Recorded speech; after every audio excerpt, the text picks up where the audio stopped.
കോടിക്കണക്കിന് മക്കൾ വസിക്കുന്ന ഈ പുണ്യഭൂമിയിൽ ഒരുപാട് മക്കൾ ഉടമ്പടി എടുത്തിട്ടുള്ള ഈ പുണ്യഭൂമിയിൽ അമ്മയുടെ പ്രത്യക്ഷീണത്തിൻ്റെ സാക്ഷിയായി അപ്പാവ് എന്നെ ഉയർത്തിയതിൽ അവിടുന്ന് നൽകിയ അനുഗ്രഹങ്ങളെ സാക്ഷ്യപ്പെടുത്താനാണ് ഞാൻ ഇന്ന് ഈ അൾത്താരയിൽ നിൽക്കുന്നത്.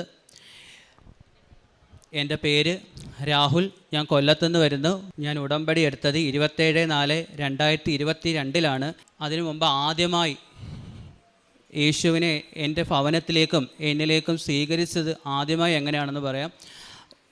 വർഷങ്ങൾക്ക് മുമ്പ്, 10 വർഷത്തിനെങ്കിലും മുമ്പ് ഒരിക്കൽ എൻ്റെ ചേച്ചി പഠിക്കുന്ന സമയത്ത് ഒരു കൂട്ടുകാരി ചേച്ചിയുടെ കൂട്ടുകാരിക്ക് ഒരു കൊന്ത കിട്ടുകയും അത് അവരെ വീട്ടിൽ കൊണ്ടുപോകാൻ പറ്റാത്തതുകൊണ്ട് അതൊരു പള്ളി കണ്ടപ്പോൾ എടുത്ത് മാറ്റാനായിട്ട് നോക്കുകയും അതെൻ്റെ ചേച്ചി വാങ്ങിക്കുകയും അത് വീട്ടിലേക്ക് കൊണ്ടുവരികയും അന്ന് ആദ്യമായിട്ടാണ് യേശു ഞങ്ങളുടെ ഭവനത്തിലേക്ക് എത്തുകയും ഞങ്ങളത് ഹൃദയപൂർവ്വം സ്വീകരിച്ചുകൊണ്ട് അന്ന് മുതൽ പ്രാർത്ഥിക്കുമ്പോൾ യേശു എന്നൊരു വ്യക്തി മാത്രം ഓക്കെ, കാരണം നമ്മൾ അതിനെക്കുറിച്ച് കൂടുതൽ അറിയത്തില്ല. ഞാനൊരു അക്രൈസ്തവനാണ്.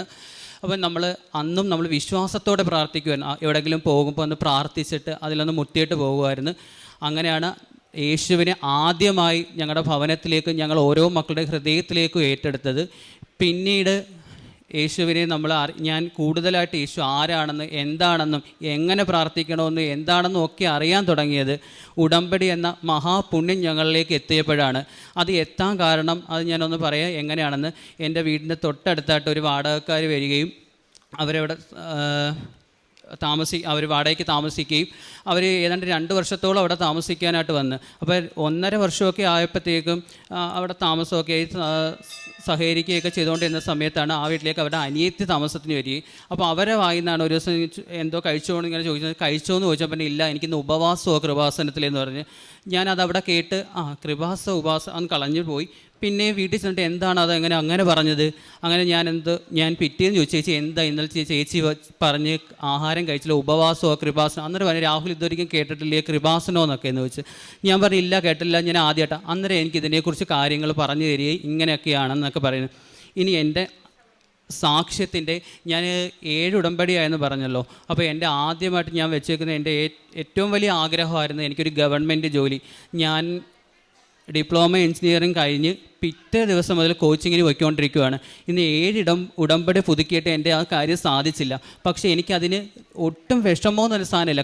അതുപോലെ തന്നെ ഓരോ കാര്യങ്ങളിലും ഇപ്പം ഞാൻ പ്രാർത്ഥിച്ചിട്ട് ഒരുപാട് പേർക്ക് ഇപ്പം എൻ്റെ കാര്യങ്ങൾ സാധിക്കുന്നില്ലെങ്കിൽ പോലും ഞാൻ പ്രാർത്ഥിച്ചിട്ട് മറ്റു പലർക്കും കിട്ടുന്നത് കേൾക്കുമ്പോൾ അവർ പിന്നെയും വീണ്ടും എന്നോട് പറയാമെന്ന് പ്രാർത്ഥിക്കുക, രാഹുൽ പ്രാർത്ഥിക്കുക എന്ന് പറയുമ്പോൾ എനിക്ക് കിട്ടാത്തതിലല്ല, ഞാൻ പ്രാർത്ഥിച്ചിട്ട് മറ്റുള്ളവർക്ക് കിട്ടുന്നല്ലോ എന്ന് കേൾക്കുമ്പോൾ ആ ഒരു സംതൃപ്തിയാണ് ഏറ്റവും വലിയ സംതൃപ്തിയായിട്ട്.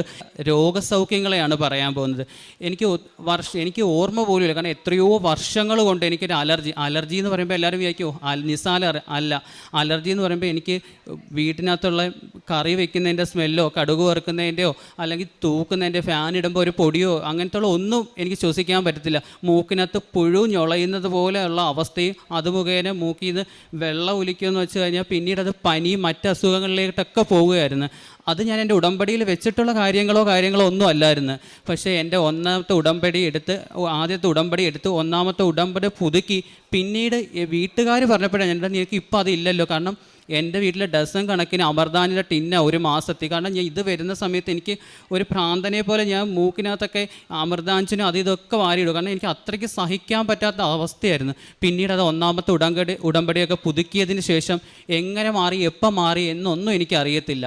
2ാമതായിട്ട് വരുന്നത് എൻ്റെ രോഗസൗഖ്യമാണ് ആദ്യം പറഞ്ഞത്. 2ാമതായിട്ട് പറയുന്നത് എനിക്ക് വർഷങ്ങൾക്ക് മുമ്പ് അപ്പൻഡിക്സ് എന്ന് പറയുന്ന ഒരു അസുഖം വന്നായിരുന്നു.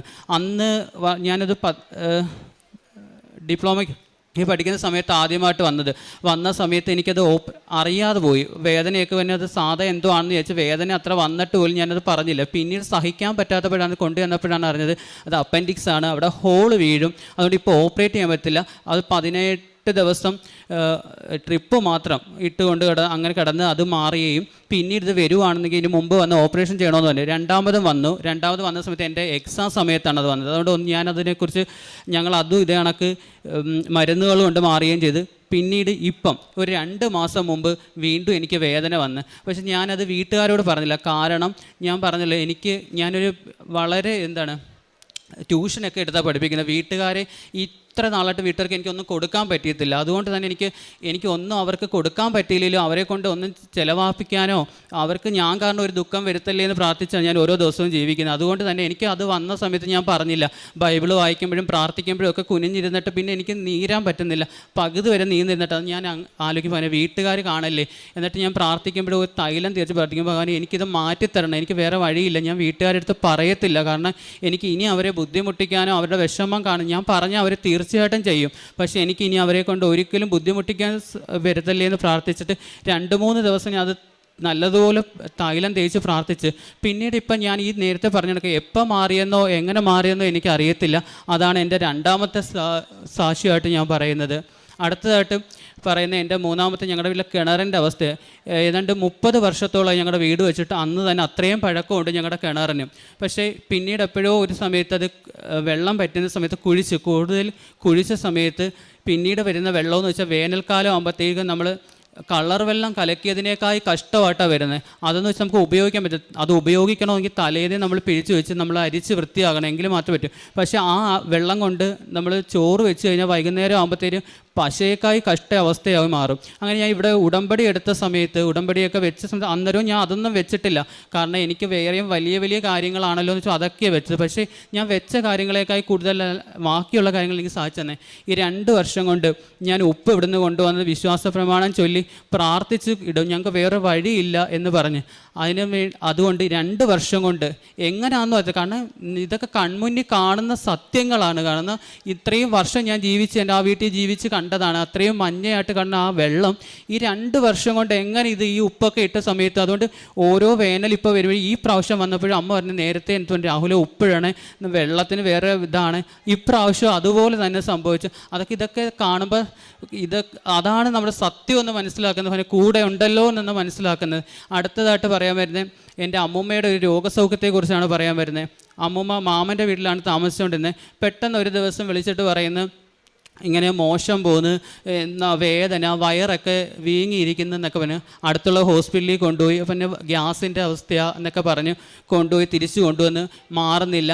പിന്നീട് അവിടെ നമ്മൾ ഇത്രയൊരു വലിയൊരു ഹോസ്പിറ്റലിൽ അവിടെ കൊണ്ടുവന്നപ്പോൾ അവർ പറഞ്ഞ് ഇത് അമ്മൂമ്മയ്ക്ക് നട്ടെല്ലിന് കംപ്ലൈൻ്റാണ്, അകന്നിരിക്കുവാണ്, പ്രായം ആയതുകൊണ്ട് തന്നെ മറ്റൊന്നും ചെയ്യാൻ സാധിക്കില്ല, പകരം നിങ്ങൾ കംപ്ലീറ്റ് ബെഡ് റെസ്റ്റ് 45 ദിവസം നന്നായിട്ട് ബെഡ് റെസ്റ്റ് എടുക്കണം. ബെഡ് റെസ്റ്റ് എടുക്കുന്നതിനകത്തിരിക്കുവാണ് കാര്യം. കാരണം ഈ 45 ദിവസം കംപ്ലീറ്റ് ബെഡ് റെസ്റ്റ് എടുത്തില്ല എന്നുണ്ടെങ്കിൽ വീണ്ടും ആ ദിവസങ്ങൾ കൂടുമെന്ന് പറഞ്ഞ് നമ്മൾ വീട്ടിൽ കൊണ്ടുവരാൻ. അപ്പോൾ എല്ലാവരും മക്കൾ ഹോം നേഴ്സിന് വെക്കുന്ന കാര്യം പിന്നെ അമ്മ ഒരു മോളും ബാക്കി 2 ആങ്ങളമാരും ഞങ്ങൾ തീരുമാനിച്ചു നമ്മുടെ കടമയെ അത് ചെയ്യേണ്ടത്, വീട്ടിൽ കൊണ്ടുവരാൻ തീരുമാനിച്ച്. അമ്മ പറഞ്ഞ് ഞാൻ നോക്കാം. അപ്പം എനിക്കതാണ് പറയുന്നത്, ഞാൻ അമ്മയുടെ തന്നെ അമ്മേ അങ്ങനല്ല, ദൈവം എനിക്ക് തന്നൊരു അവസ്ഥയാണ്, ഒരു അവസ്ഥയല്ല, ദൈവം എനിക്ക് തന്നൊരു കാര്യമാണ്. ഞാൻ ഉടമ്പടി എടുത്തിട്ട് ഈ ഓരോ കാര്യങ്ങൾ പുറത്തു പോയി ചെയ്യുന്നതിനേക്കാൾ വീട്ടിലുള്ളത് ആദ്യം ചെയ്ത് തീർക്കാതെ എങ്ങനെ ഞാൻ പുറത്തു പോയി ചെയ്ത് എനിക്ക് എന്ത് പുണ്യമോ കിട്ടുന്നത്. ഞാൻ അമ്മയ്ക്ക് അന്നൊരു ബുദ്ധിമുട്ടായിരുന്നു, സ്ത്രീ ആയതുകൊണ്ട് അമ്മൂമ്മയും ഞാൻ പറഞ്ഞ അങ്ങനെയൊന്നുമല്ല, നാളെ അമ്മയ്ക്ക് വന്നാൽ ഞാൻ ചെയ്യേണ്ടായോ, അമ്മൂമ്മയ്ക്കും അതൊരു വല്ലാത്തൊരവസ്ഥയാണ്. ഞാൻ കൊച്ചുമോനായ ഞാൻ പറഞ്ഞ അമ്മ അങ്ങനെയൊന്നുമല്ല, എൻ്റെ അമ്മയ്ക്ക് വന്നാൽ ഞാൻ ചെയ്യണം, ഇതൊക്കെ എനിക്ക് സന്തോഷപൂർവ്വം ഇത് ചെയ്യുന്നതെന്ന് പറഞ്ഞ് അമ്മൂമ്മയെ വീട്ടിലേക്ക് കൊണ്ടുവന്ന് അമ്മൂമ്മയുടെ എല്ലാ കാര്യങ്ങളും അപ്പോഴത്തേക്കും അമ്മൂമ്മയ്ക്ക് യൂറിൻ ട്യൂബ് ഇട്ട് യൂറിൻ ബാഗ് ഇട്ട് അമ്മയുടെ മോഷനെല്ലാം ഞാൻ തന്നെ എടുക്കുന്നു, ക്ലീൻ ചെയ്യുന്നു, എല്ലാം ചെയ്യുന്നത് സന്തോഷപൂർവ്വം എനിക്ക് ചെയ്യും. കാരണം എനിക്ക് അതിനകത്ത് അറപ്പോ വെറുപ്പോ ഒന്നും, കാരണം അതാണ് ആ കർത്താവ് എനിക്ക് തന്നെ ഒരു ശക്തിയും സ്നേഹവും അതാണ്. അപ്പോഴത്തേക്കും ഞാനത് ചെയ്തുകൊണ്ടിരിക്കുന്നു. 45 ദിവസം വേണമെന്ന് പറയുന്നു, അത്രയും കംപ്ലീറ്റ് എല്ലാം വൃത്തിയായിട്ട് ചെയ്തുകൊണ്ടിരിക്കുന്നു. അമ്മയുടെ കൂടെ നിൽക്കുന്നു, ക്ലാസ്സിന് പോവാതെ നിന്ന് തന്നെ ചെയ്യുന്നു, കാര്യങ്ങളെല്ലാം ചെയ്തുകൊണ്ടിരിക്കുന്നു. പെട്ടെന്ന് 10ാമത്തെ ദിവസം മോശം പോകണമെന്ന് പറയുന്നു. ഞാൻ എല്ലാം ചെയ്തു വെച്ചിട്ട് പുറത്തിറങ്ങി. അമ്മൂമ്മ എന്നെ വിളിക്കുന്നു. കഴിഞ്ഞതിന് ശേഷം ചെന്ന് കാണുന്നത് മോഷന് പകരം വന്ന് തളം കെട്ടിക്കിടക്കുന്ന ബ്ലഡാണ് കാണുന്നത്. ആദ്യമായിട്ട് കണ്ട് നമുക്കൊരു പേടിയും വെപ്രാളവും, വീണ്ടും പോകണമെന്ന് പറഞ്ഞ് വീണ്ടും മോഷന് വരും, ബ്ലഡ് വരുന്നു. ഹോസ്പിറ്റലിൽ കൊണ്ടുപോകാനായിട്ട് ആദ്യം കാണിച്ച ഹോസ്പിറ്റലിൽ കൊണ്ടുപോകുമ്പോൾ അവിടെ പറയുന്നത് ഇത് ഉള്ളിൽ നിന്ന് എവിടെയോ ആദ്യത്തെ പരിശോധന അവർ പറഞ്ഞു ഇത് ഉള്ളിൽ നിന്ന് എവിടുന്നോ വരുന്നത് ഞങ്ങൾക്ക് അറിയത്തില്ല, ഇത് നല്ല ചികിത്സയ്ക്ക് എവിടെയും കൊണ്ടുപോകണം, കാരണം എൻഡോസ്കോപ്പിയുള്ള ഹോസ്പിറ്റലിൽ കൊണ്ടുപോകണം, കാരണം ഇത് എവിടുന്നോ വരുന്നത് എന്തോ ആണ്. കാരണം എൻ്റെ അടുത്ത് ഞാൻ ആ അമ്മൂമ്മയെ നോക്കുന്നതുകൊണ്ട് എൻ്റെ അടുത്ത് ചോദിക്കുന്നത് മോഷന് അല്ല ബ്ലഡ് വന്നതിനകത്ത് മാംസത്തിൻ്റെ അംശം വല്ലതും ഉണ്ടോ വേറെയൊക്കെ ഉണ്ടോ എന്ന്. എനിക്കിതൊന്നും പറയാൻ പറ്റാത്ത അവസ്ഥ. ഞാൻ എന്തൊക്കെയോ പറയുന്നു.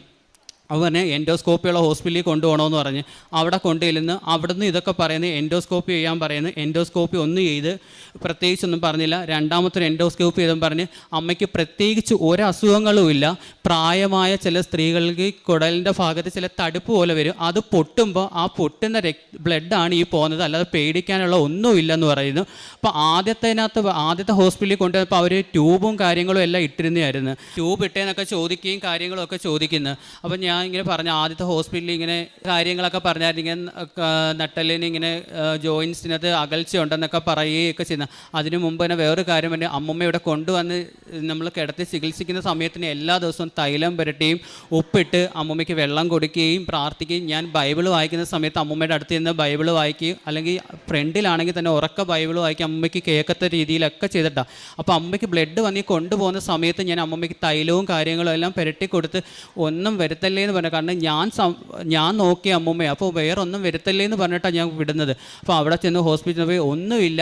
അതുപോലെ തന്നെ ആദ്യ ഹോസ്പിറ്റലിൽ യൂറിൻ ബാഗും ട്യൂബിലും ഇട്ടു. അപ്പോൾ അവർ ചോദിക്കുന്നത് എന്തിനാണ്, രണ്ടാമത്തെ ഹോസ്പിറ്റലിൽ കൊണ്ടുവന്നപ്പോൾ ചോദിക്കുന്നത് എന്തിനാണ് ഈ യൂറിൻ ബാഗൊക്കെ ഇട്ടേക്കുന്നത്, അമ്മമ്മയ്ക്ക് വേറെ വല്ല പ്രശ്നമുണ്ട്. അപ്പോൾ ഞാൻ അങ്ങനെ പറഞ്ഞു, ആദ്യ ഹോസ്പിറ്റലിൽ ചെന്നപ്പം ഇങ്ങനെ നട്ടലിന് കംപ്ലയിൻ്റ് ഉണ്ട്, അതുകൊണ്ട് അനങ്ങലിൽ 45 ദിവസം കിടക്കണം. അപ്പോൾ അവർ പറഞ്ഞു ഒരിക്കലും ഇങ്ങനെ കിടക്കത്തില്ല, നട്ടലിന് കംപ്ലയിൻ്റ് ഉള്ള ഒരു വ്യക്തിയാണെങ്കിൽ വേദനയും കാര്യങ്ങളും ഒക്കെ ആയിട്ട് അവർക്ക് ഇരിക്കാനോ കിടക്കാനോ ഒന്നും പറ്റില്ല, കെട്ടിയെല്ലാം വെക്കുമെന്ന് പറഞ്ഞ്. അവർ പറഞ്ഞു ഇവിടെ ചെയ്യണമെന്ന് നോക്കണം, എക്സ്റേ എടുത്ത്. അപ്പോൾ ഇതാരാ പറഞ്ഞു, ഒരു കുഴപ്പമില്ല. അങ്ങനെ ട്യൂബും എല്ലാം എടുത്ത് കിടന്നു പോയ അമ്മൂമ്മ അന്ന് എണീച്ച് 12ാമത്തെ ദിവസം തിരിച്ച് നടന്ന് വീട്ടിൽ വന്ന് ഇന്നും പയറുപോലെ നിന്ന് അവനവൻ്റെ കാര്യങ്ങൾ ചെയ്ത് സന്തോഷത്തോടെ ജീവിക്കുന്ന, അതാണ് എൻ്റെ അടുത്ത സാക്ഷ്യങ്ങൾ പറയുന്നത്.